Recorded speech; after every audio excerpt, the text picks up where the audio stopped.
अस्सलाम वालेकुम। तोंग न्यूज़ सां गॾु आहियां जमील लोहाराणी। तफ़सीली ख़बरनि खां पहिरीं हेडलाइन। थाणे बुला खान में ॿिनि मोटरसाइकिलनि में टक्कर, टंडवाला वासी नौजवान फौत, 2 जख्मी।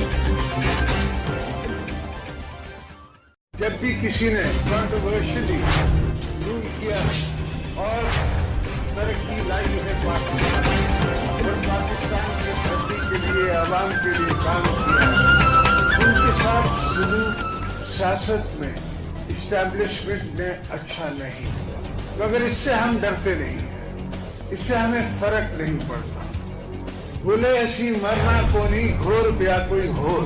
हमको ये जितना काटेंगे, जितना मारेंगे, इतना हम और बढ़ेंगे।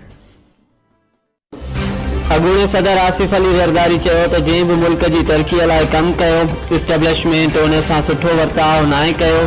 असांखे जेतिरो मारियो वेंदो, जेतिरो रोकियो वेंदो, असां ओतिरो अॻिते वधंदासीं। कश्मीर में जलसे खे खिताब। Supreme court